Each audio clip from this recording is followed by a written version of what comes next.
नमस्कार। ऋणरू मुक्ति पाइबार एक सहज उपाय कौन से एक शुक्ल पक्षर प्रथम मंगलवार आमे महादेव मंदिर को भगवान शिवंकर मंदिर को आमे जाउचंती। तो सेठी आमे कौन करूचंती ना ओम ऋण मुक्तेश्वर महादेवाय नमः এই ମନ୍ତ୍ରକୁ ଚାଣ୍ଟ କରିବା ସହିତ এই ମନ୍ତ୍ରକୁ ପଢିବା ସହିତ ପ୍ରତିଟି ମନ୍ତ୍ରରେ ଗୋଟିଏ ଲାଲ ମସୁର ଡାଲି ଭଗବାନଙ୍କୁ ଅର୍ପଣ କରୁଛନ୍ତି। ତ ଏଇଭଳି ଭାବରେ 108 ମନ୍ତ୍ରରେ 108ଟି ମସୁର ଡାଲି ଆମେ ଭଗବାନଙ୍କୁ ଅର୍ପଣ କରୁଛନ୍ତି। ତ ନିଶ୍ଚିତ ଭାବରେ ଆମେ ଋଣରୁ ମୁକ୍ତି ପାଇ ଆମର ସୁଖ ସମୃଦ୍ଧିକୁ ଆମେ ଆକର୍ଷିତ କରୁଛନ୍ତି ଏବଂ ସୁଖ ସମୃଦ୍ଧି ଆମ ପାଖରେ ରହୁଛନ୍ତି।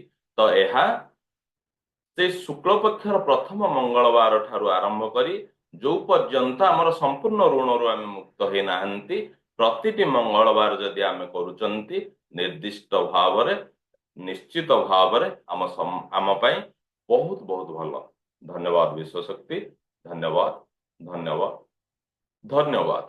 Thank you universe.